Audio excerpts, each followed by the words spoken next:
Okay. Well, I know there's still about 1 minute to 9, but we wanted to go ahead and get started. I know people have started to join the webinar, and so I want to say hello and welcome everybody to today's webinar.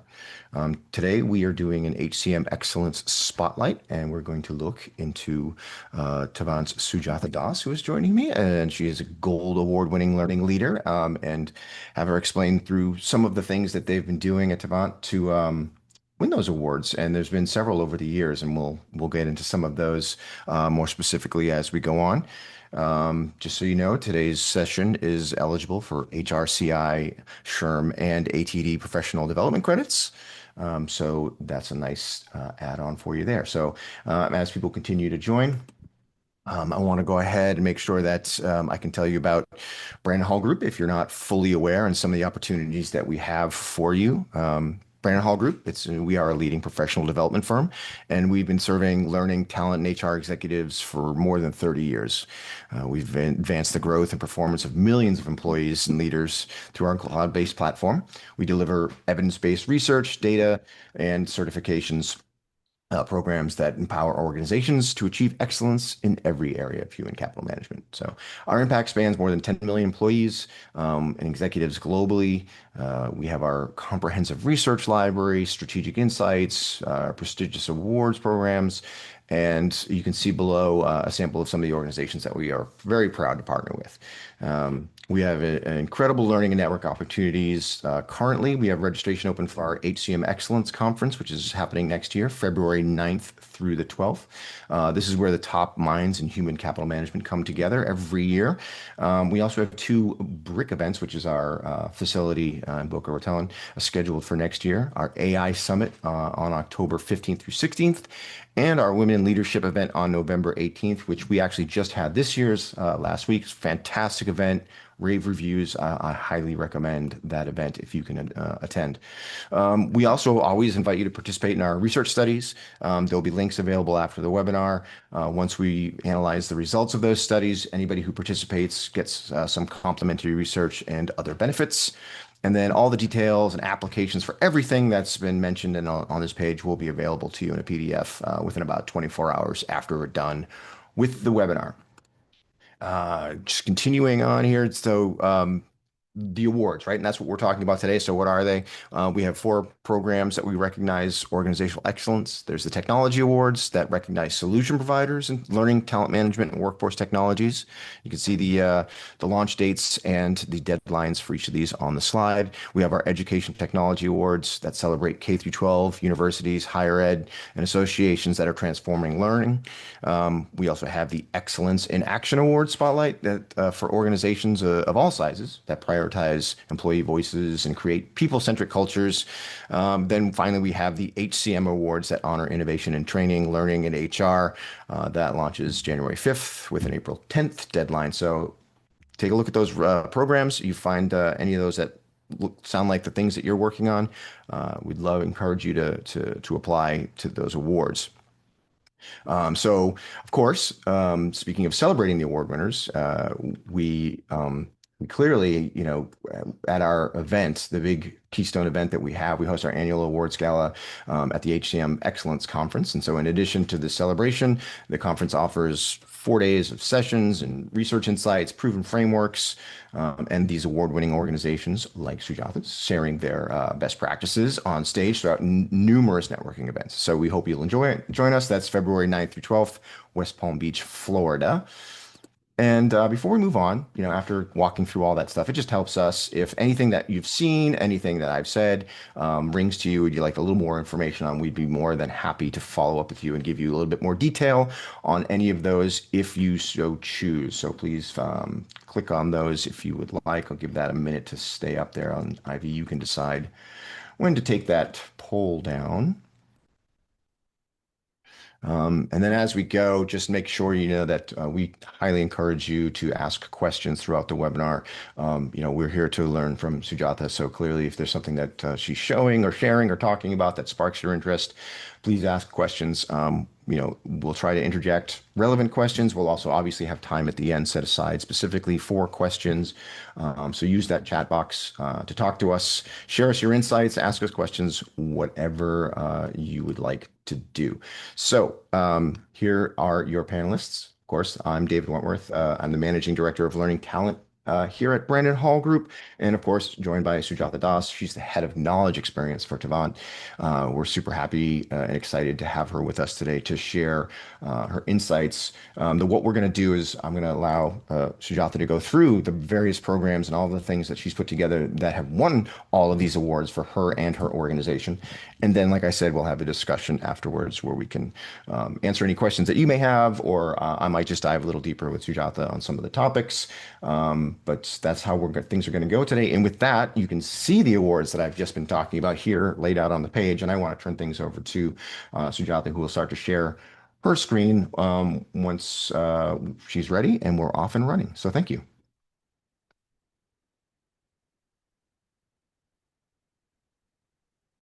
Thank you very much, David, and the Brandon Hall team for this wonderful opportunity. I'm truly humbled. And thanks to the audience for taking time today. I'm excited to share my ideas and experiences. Let me share my screen and then we'll take them.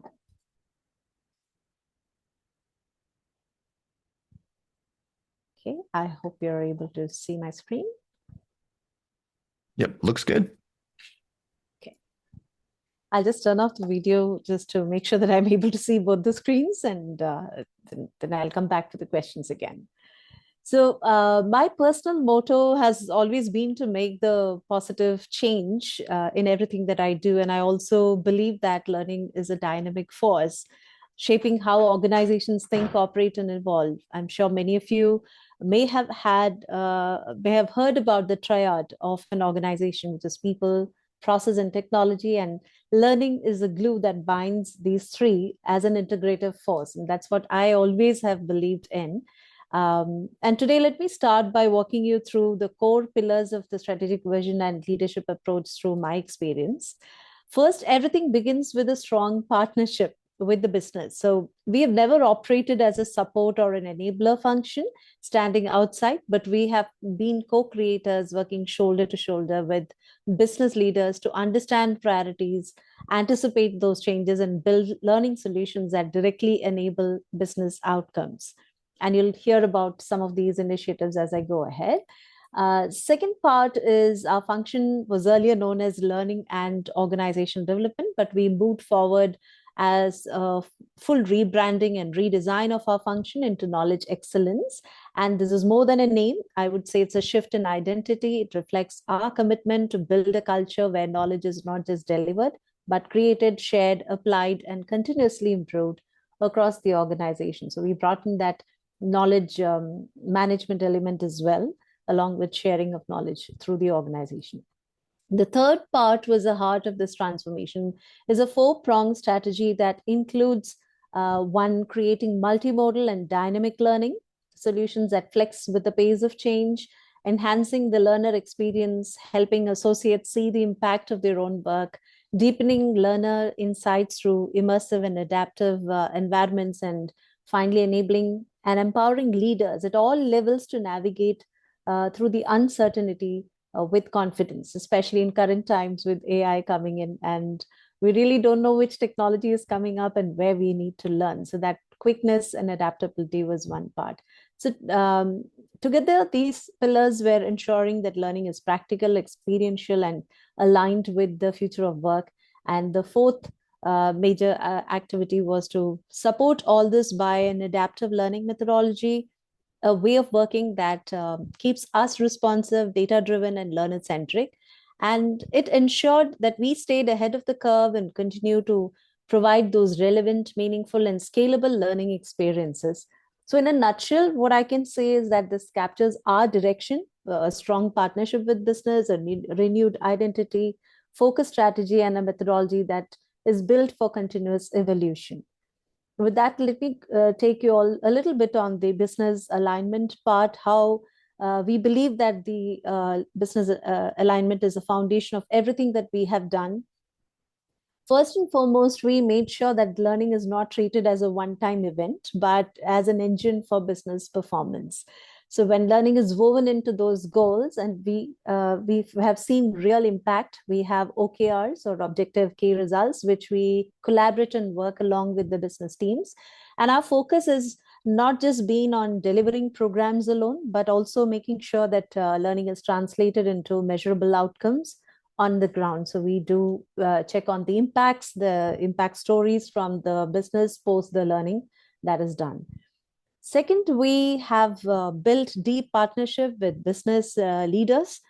Together, we diagnose those capability gaps, co-create interventions with subject matter experts, and also we enable that our associates get the right type of learn and become competent in the right skills at the right time. And this collaborative model actually has helped us stay very relevant, responsive, and aligned to the business priorities. And there are several occasions where we had to redo our business priorities because of changes in the business or industry or maybe what the customer wants. So that's something which I really feel the alignment works on. And the third aspect is we've developed structured technical learning paths or even the leadership learning paths, certification programs that's actually supported our engineers to grow into the industry ready full stack on various technologies such as Python, Java, .NET, where we work mainly. We do have products and IT services that we do. QA professionals or business analysts or Salesforce experts. Some of our products are on Salesforce platform. So there is a need that people really get into it. AI, ML, cloud practitioners example. So if I were to take an example, people have actually gone through those guided sequence, especially if I take a full stack pathway, front end, back end, database, deployment, each of them followed by hands-on labs. There has been a capstone at the end of the program to make sure that they are able to practically do what they have learned, implement, learn from those, and contribute faster to real project sprints.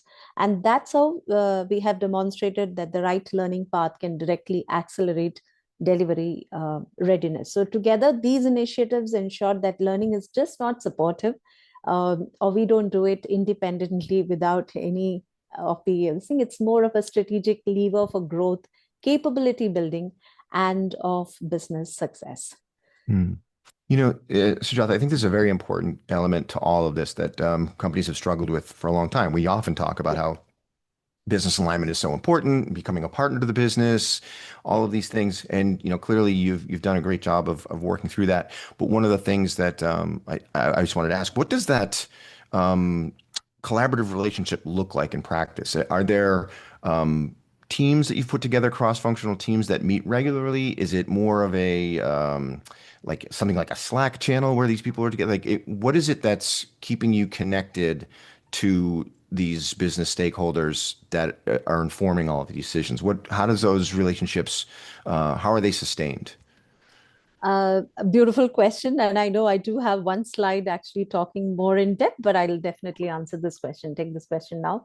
Ours is a very lean team, and we always believe that, we wanted to work together. So first and foremost, what we created was a learning council, which has all the business leaders who are there, business leaders and support functions. Every leader, functional and business leader, is part of that group. We meet once in a quarter. Apart from the beginning of the year when we are doing, of course, the budgeting, we keep asking them what are the things that needs to be there, take their inputs on. But every quarter, it is a communication that goes two-way where we present what we have done. And we also take their inputs in terms of what is a market change or business changes or any reprioritization that they require. Focuses that, sometimes you get a lot of feedback from the customer. They want certain things to be done. So all of that comes in through the Learning Council. Then we have a set of learning champion. There's one representative from every delivery. So we have different domains such as manufacturing, fintech. Within fintech, there are subgroups, etc. So from every subgroup, we have one person. Almost about 25 to 30 people are there in that learning council. Representation from the shared services is also there. And we meet once in a fortnight, and we actually talk to them about what is upcoming programs or what has happened. If there are any feedback, we take their feedback. They are like our extended arm, because with 4 people in a team, we can't just meet everybody's thing globally. So they are the team who really goes back, shares with the project teams. They take their requirements as well and let us know, and we keep tweaking and doing reprioritizing, etc., along with those teams. So that's been an excellent collaboration that we have. And also we have a lot of subject matter experts, almost 30 plus members in that, in various technologies. And these are the people who work very closely with my team, be it content creation, be it curriculum, designing of a program. Sometimes we have external learning partners with whom we conduct the program. So they are there while we are discussing the curriculum, how to do. And these people also support us with creating the assessments. Whatever we do, pre-assessment, post-assessment, capstone project, real-time business case studies, all of this is created. So that's why I'm saying that it is completely a co-creation. It's like a full team who is working together and never as a separate learning team. No, that's fantastic. Thank you for digging deeper on that. Thank you. Do I continue with my slides? Oh, please. Yes. Okay, sure. So let me then move on to innovation of learning. What I would like to definitely share over here is, anytime an associate joins our organization, the first thing that we tell them is own your own learning. When we have our induction sessions, this is the first message that we give them. Please own your own learning. We are just facilitators in the organization. And this powerful and empowering message, when we provide to them, we also share all the type of resources, what they can actually do. And the moment we feel, the moment each person, each associate takes charge of that learning, they're able to, they don't have to wait for the growth to happen. They are able to start creating the work themselves. They learn to start growing themselves. And learning definitely does not need any type of a permission or a calendar invite or a training nomination. And they can decide what they want to be, better than what they were yesterday. That's where we think about it. And it's also a powerful investment. I personally believe this, that you can make yourself better, because unlike any other tools, roles, process, and things keep changing and your skills needs to be built. For example, um, AI has come up with so many tools in the near future, and I'm sure there will be much more which is coming.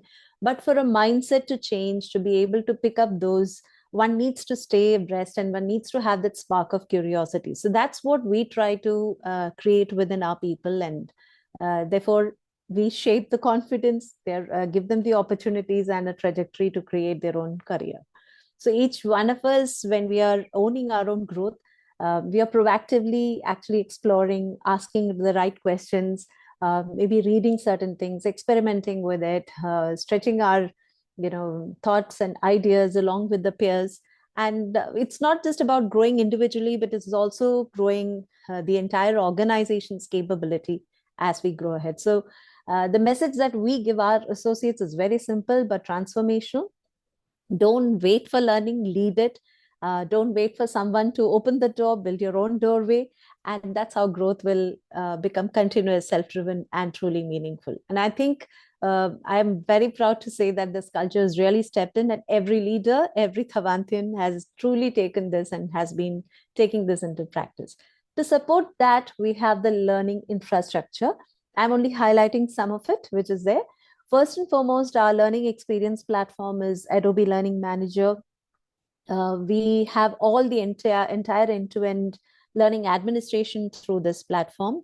The content is something which we have through our O'Reilly, apart from whatever we have created on our own, whether it's videos or whether it's e-learning content that we build internally in Tavant. Mostly the technology comes from O'Reilly. 80% of it is technology, 20% is business skills. And every associate has a license for O'Reilly. So be it books, audiobooks, live sessions, videos, on demand, shortcuts, sandboxes, labs, certification preparation. They have a feature on answers where a person can just go and ask a question and it'll actually take on different books and videos and show you from where those answers are given as a resource. So it's easier for us to go back and see. Recently, they also have introduced an AI Academy within that. So it's a wonderful resource. And the best thing I like is if you go back and check for a book and you want to read, it'll also ask you what is the timeline that you want, 15 minutes, 20 minutes, half an hour, and what's the morning time or evening time. And it's also schedules it for you. So it's easier for a person to go back and schedule and learn. Then we use internal SharePoints. We have a couple of sites that we have created for passing on the information to our associates. Also, the Teams channel is through another source through which we do. And we use Glider as a partner for creating all our assessments, be it coding or be it other multiple choice, pre-assessment, post-assessment, capstone projects. All of these are done through those. And of course, very recently, we've also created through the Copilot, we have created an agent for our team, which is named as Mentra, Mentra, Mentor plus Mantra. That's the combination that we have used so that people can ask questions and get answer. You don't have to wait for getting a response via email or a chat. So those are some things that we have done to enable our people drive their own growth through learning. We also have, through our initiative on Thrive Forward, cultivating excellence and nurturing potential, we have, these are some programs that I'm just highlighting here. One of them is a leadership program called Catalyst. This was a 9-month program, somebody from a mid to a senior level leaders. And we had all our executive leaders coming in, participating by sharing their experiences, coaching people, mentoring people. Different modules were created. It was completely immersive. They had blended learning. Some of it was 1-hour modules that they could go through within a week's time, and then everybody would get together to solve case studies. There were one-on-one coaching through EQI models, so on and so forth. With our learning partner, Nolscape, we did 2 programs: Diversify Your Leadership, that was a women leadership program. Nurturing Leadership Brilliance was another program for, again, senior to mid-level to senior leaders. We also had another program called Large Accounts Management Program, or LAMP. This was done through Miller Hyman, who was our learning partner, focusing on sales, how we can make it much more effective and efficient. And then, of course, we had a framework that we built in called Tavant Flywheel, which has 4 stages, right from gap analysis to how do you convert an initial beginner to a regular, which is basic to an intermediate level, through pre-assessments, coaching, resources, and learning as an ecosystem, whatever we give. Then from a regular to a champion, from a champion to a role model. And then, of course, they were put under, this was also done for specific projects where people had to quickly get into certain projects. So we had a 9-month time frame by which they should be able to start doing the activities, not just learn the concept. So it was a very concentrated program that we had. Then, of course, I was mentioning about knowledge sharing, one of the reasons why we made it into knowledge excellence.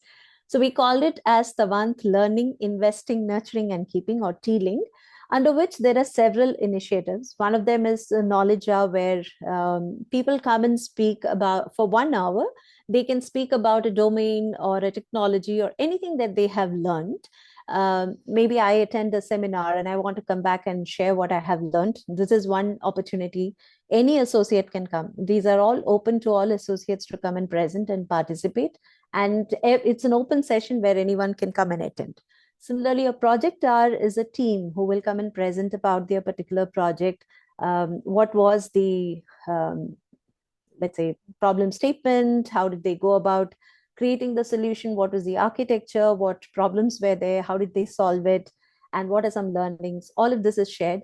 And the reason we started doing it is there's a lot of knowledge sharing within groups. So, for example, within the manufacturing team or within the media team or within the fintech team, they have. But how do we bring all that to the organizational level so that people can learn technology and the tips and tricks from everyone? And these have been successful primarily because of that. Knowledge Hub is a time where we may have a few associates who are interested in certain things, but we don't have enough of number of people to create an entire program per se. For example, 5 people are preparing for a certification. So we might give them a curated content, a guideline. It's like a peer system where they can come together, learn, share their own experiences, and we also connect them to a subject matter expert who will explain the doubts and clear everything for them. Knowledge club is something other than anything to do with work, which essentially means people come and share about yoga, mindfulness, maybe some of their interests or hobbies, and also about their own career, what they have done. So that's also something that on a lighter side of it. Arc studios, where the architects come together and they discuss about the various projects and what type of architecture that they built up and their learnings. And tech aware is something where people come and share about the new technologies, what they've learned. So this may not be used currently. It may be something new which is coming up. So people read about it, learn, and come and share about it. So these are some of the sessions that has been there in terms of various knowledge sharing sessions.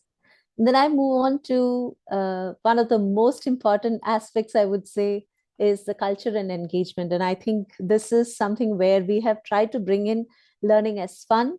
And first and foremost, I'd like to share, we picked up on Valentine's Day, and this was a week-long celebration that we had where this created a lot of interest in people. If you really look at the term Valentine, which has come from Latin, it means strength. So there was a completely new lens.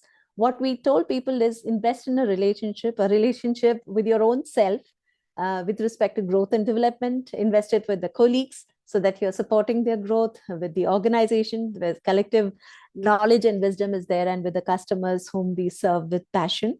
So we had different contests which were there, daily quiz, which invested in growth in terms of either about the organization, about different technologies, about sustenance. We chose different topics and had those. Then there was social learning where people could come back and share their experiences, what they've learned from their colleagues and how it has impacted their life. We also had open knowledge sharing sessions to build the organizational capabilities. So that was one week of learning on this. Then we had one for Friendship Day, and this was called as Friendship Unplugged.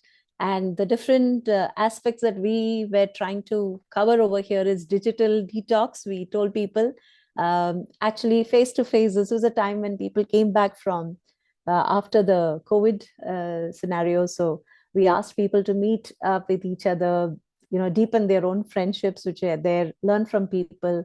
Then there were storytelling circles where people actually shared their personal stories and experiences. There was a gratitude journaling on the Teams channel. We also had a bingo, as well as people were asked to go and either read a book or maybe have a movie, watch a movie, and share their learnings from that. So that was again a fun learning that we had.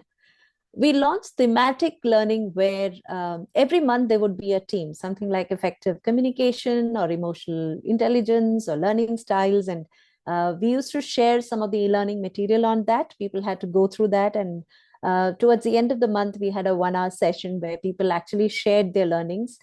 Sometimes it was also panel discussions and things like that, which came up as well. And then, of course, we had an intellectual ignition, a book bite bonanza, where World Thinking Day was celebrated. We started sharing for a week. We shared some key learnings from books related to thinking on that day, something like design on a better world, etc., where people could actually learn certain aspects. And we also participated in one of the CSR course that was there, Learn for a Cause 2.0.